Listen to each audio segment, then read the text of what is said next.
Ada pula yang langsung dimasukkan Allah tanpa mengalami yang namanya azab tersebut. Allahumma ja'alna minhum. Ada yang mengalami proses penyiksaan di api neraka dengan waktu yang cukup panjang. Ada yang sedang, ada yang singkat, dan sampailah diceritakan oleh Rasulullah sampai yang terakhir kali sudah dikeluarkan. Orang yang masih diadab terakhir kali dikeluarkan dari neraka lalu diletakkan ke surga. Tidak ada lagi orang yang bakal masuk surga setelah orang itu yang terakhir. Dan tidak akan ada lagi orang yang keluar dari neraka setelah orang itu yang terakhir. Maka Allah Subhanahu wa taala mengumpulkan kedua kelompok manusia tersebut, ahli surga dan ahli neraka. Lalu Allah tampilkan satu binatang yang berbentuk seperti hewan, disembelih, yang mana hewan tersebut adalah kematian. Disembelih. Ada yang mengatakan dalam riwayat Nabi Allah Yahya yang melakukannya, sehingga setelah dibunuh hewan yang merupakan simbol kematian itu, Allah memberikan kabar kepada kedua kelompok manusia tersebut, ahli surga dan ahli neraka, hiduplah kamu selama-lamanya kekal di surga dan di neraka, tidak ada kematian setelah hari ini. Maka Rasul mengatakan dengan kabar gembira tersebut, gembiralah ahli surga yang sudah gembira sebelumnya, lebih gembira lagi dengan kabar tersebut. Dan mencekam ketakutan dan menangis sedihlah orang-orang ahli neraka yang mana sebelumnya mereka sudah sebetulnya dalam keadaan kesedihan yang panjang dengan kabar tersebut. Lalu ikhwan rahimakumullah, kemarin pun telah kita bacakan tentang hadis Rasulullah yang mengatakan bahwasanya ahli surga itu mereka dikelompokkan menjadi 120 baris, 120 untuk shaf, yang mana dari 120 tersebut 80 bagian adalah umatku, kata Rasulullah SAW. Allahumma ja'alna minhum. Jadi walaupun umat Rasulullah SAW ini akhir, sebelum umat Rasulullah begitu banyak nabi-nabi dan rasul, lalu disimpulkan dari semua manusia yang ada dari zaman Nabi Allah Adam sampai akhir kiamat nanti, mereka itu akan dibikin menjadi 120 shaf. Dari 120 shaf tadi itu ternyata yang terbanyak dimasukkan Allah ke surga adalah daripada umat Nabi Muhammad sallallahu alaihi wasallam. Alhamdulillah ala hadhihi ni'mah. Ma'asyiral ahbab rahimakumullah, mari kita lanjutkan pembacaan hadis-hadis ataupun apa yang dituangkan Imam Haddad dalam kitab ini. Yang punya kitab silakan membuka. Bismillahirrahmanirrahim. Alhamdulillahi rabbil alamin. Allahumma salli wa sallim ala sayyidina Muhammad wa ala ali sayyidina Muhammad. Wa qala alaihi salatu wassalam, man khafa adlaj wa man adlaj balagal manzil, ala inna sal'atullah ghaliyah, ala inna sal'atullah jannah. Ikhwan rahimakumullah, hadis yang terakhir yang kita baca kemarin, Rasul mengatakan lam arakal jannah nama talibuha walakan nari nama haribuha. Terakhir hadis yang disebutkan kita baca kemarin, Nabi Sallallahu mengatakan, aku tidak melihat orang yang benar-benar mencari surga itu sepatutnya tidur. Kalau memang orang itu benar-benar mencari keinginannya surga, tidak sepatutnya dia tidur, kata Rasulullah. Dan berarti kata memperbanyak tidur. Tentu dia akan bersungguh-sungguh karena berharap pengen masuk surga, akan memperbanyak ibadah dan ketaatan.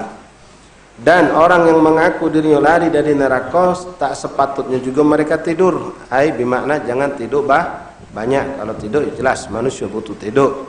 Walaupun ada kita dapatkan beberapa contoh-contoh para aulia sufi yang mereka bisa untuk tidak tidur. Namun di sini maksud tentu tidur dalam makna itu tidur yang kebanyakan terberlebihan, karena mereka para salafun salihun tidak tidur kecuali kalau sudah benar-benar ngantuk berat yang tidak tertahan lagi baru mereka tidur, dan tidur mereka pun tidaklah lama. Kenapa dia tidak mau tidur banyak? Karena mereka berusaha untuk memperbanyak beramal soleh untuk menyelamatkan diri dari api neraka. Sekarang hadis yang berikutnya yang kita baca malam hari ini.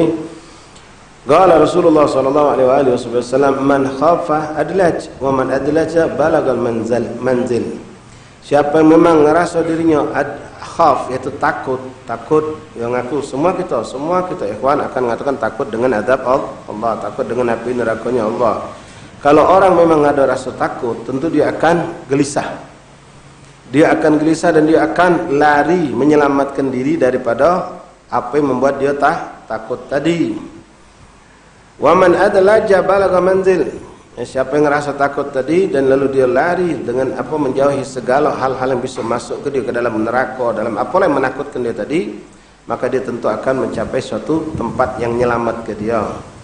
Ala inna san'atullah ghaliyah, sungguh pemberian Allah itu sangatlah mahal, tidak gampang untuk didapatkan. Surga itu tidak bisa dibeli dengan nilai yang rendah, tapi surga itu dibeli dengan ghaliyah. Mana ghaliyah itu mahal.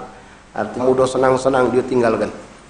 Dia dah ikut senang-senang, dah ikut hura-hura, bahkan untuk mengambil waktu untuk banyak nyantai pun tidak.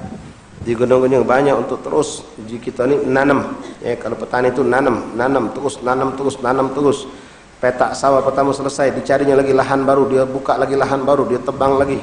Wong sudah nanam 2 petak sawah, duduk istirahat, dia tidak. Dia berusaha lagi terus, waktu istirahat dihilangkannya untuk tidak banyak istirahat, berkorban lagi dengan korban ini tenaga, waktu semuanya. Artinya harus dibayar dengan ghaliyah. Tidak gampang ikhwan rahimakumullah untuk mendapatkan kedudukan di sisi Allah, untuk mendapatkan kedudukan di sisi baginda Rasulullah, untuk mendapatkan kenikmatan akhirat harus dibayar dengan mahal, bukan dengan tanpa ada usaha, tanpa ada sungguh-sungguh. Dikatakan man lam yujahid la yushahid, siapa yang tidak bersungguh-sungguh dia tidak bakal nengok hasilnya, dia tidak bakal dapatkan. Katakan juga yang sering disampaikan kepada santri-santri bahwasanya orang yang tidak bersungguh-sungguh di awal, man lam yujahid fil bidayah lam yushahid fil nihayah. Orang yang di awal dia belajar, awal dia meniti jalan Allah, tidak sungguh-sungguh, dia tidak bakal nengok hasilnya di akhir kaget. Begitulah juga kehidupan kita, tidak itu sungguh-sungguh di dalam kehidupan dunia, tidak bakal kita dapatkan hasilnya di akhirat. Ya, tadi butuh pengorbanan. Kalau kita lihat mereka para salafun salihun, bahkan tidak usah yang jauh, yang hidup bersama kita, yang baru meninggal berapa tahun yang lalu, berapa belas tahun yang lalu, kita saksikan mereka ada yang tidurnya sedikit, makannya sedikit, jarang mereka itu senang-senang duduk cak kita dengan keluarga, tamasyasan mereka kadang menghabiskan waktu dan tenaga pikiran mereka untuk umat. Bukan berarti mereka tidak memperhatikan keluarganya, keluarga diperhatikan, tapi porsi yang kebanyakan uang untuk keluarga itu banyak, dia cuma unjuk sedikit. Dan Allah jadikan keluarganya pun memahami keadaan tersebut dengan izin Allah. Nah, jadi untuk mendapatkan surga itu tidak gampang. Ala inna sal'atullah ghaliyah, mahal, butuh pengorbanan. Nah, macam juga kita lihat orang yang nak pergi haji. Ya, pergi haji itu luar biasa yang dijanjikan Allah. Orang pergi haji itu dijanjikan Allah kalau dia sampai di padang Arafah, lalu dia masuk di hari Arafah, maka tidak keluar daripada padang Arafah kecuali Allah bersihkan seluruh dosa dia. Seluruh dosa dia, sampai dia akan dalam keadaan seperti bayi yang baru lahir. Nah, ini tidak murah nak dibayar. Ya, kalau kita main hitung-hitungan dengan duit, ayo kos haji tahun ini naik lagi. Wah, repot kita. Berapa yang kau keluarkan? Yang akan kau dapatkan dari Allah itu berapa? Tak terbayangkan satu dosa baik kalau kita tahu bakal kita tembus dengan duit sekian ratus juta misal, kita akan berani kalau kita punya. Kalau memang kita tahu satu dosa, nah ini seluruh dosa dilebur oleh Allah, akan dilebur, akan dihapuskan oleh Allah Subhanahu wa taala. Wajar mereka para syuhada ketika mereka gugur dalam perperangan, Allah langsung berikan surga tanpa hisab. Kenapa mereka korbankan? Tidak tanggung-tanggung nyawa mereka berikan di jalan Allah. Wa hakadha ikhwan rahimakumullah, ala inna sal'atullah al-jannah, sungguhlah pemberian yang agung dari Allah itu adalah surga. Wa qala alaihi salatu wassalam, ana awwalun nasu khurujan idza bu'ithu wa ana qa'iduhum idza wafadu wa ana khatibuhum idza ansitu wa ana syafi'uhum idza hubisu wa ana mubasysyiruhum idza abisu karamatan wa mafatih yawma idzin biyadayya waliwa al-hamd yawma idzin biyadayya wa ana akramu walad adam ala rabbi yatufu alayya alfu khadim ka'annahum baydun maknun aw lulun man bertebaran sallallahu alaihi wasallam wa zadahu fadlan wa syarafan wa karmatan ladayhi. Baik ikhwan rahimakumullah, al-umr al-khamis wa huwa min hin dukhul ahli an-nar fi an-nar wa dukhul al-jannah fi al-jannah ila al-abad alladhi la ghayatan laha wa la nihayah. Sekarang bab yang kelima menjelaskan tentang keadaan manusia setelah dibagi, yang surga masuk surga, neraka masuk neraka. Wa hadzal umur atwal a'mal mutlaqan. Ini umur adalah umur yang paling panjang dalam kehidupan manusia. Kehidupan yang tidak akan pernah ada ujungnya, yaitu masuk surga atau na'udzubillah di neraka. Dicepat ke kiamat, janganlah dicepat ke kiamat. Mereka pengen lebih lama. Ngapa? Ini bila macam ini rasanya disiksa, diadab di alam kubur. Kalau kiamat berarti bakal nemu yang lebih hebat lagi, yaitu adab nerakanya Allah Subhanahu wa taala. Wa nabda fi hadhihi al-umur wa nadhkuru an-nar wa ahliha wa li'anna 'alayha warad al-mu'minina al-muttaqina qabla dukhulihi ila al-jannah. Pertama di sini akan kusebutkan kata beliau Imam Abdullah Al-Haddad, keadaan ahli neraka. Qala Allah taala, Allah berfirman, wa in minkum illa wariduha kana 'ala rabbika hatman maqdiyya thumma nunajjil ladzina ittaqaw wa nadharu adh-dhalimina fiha jithiya.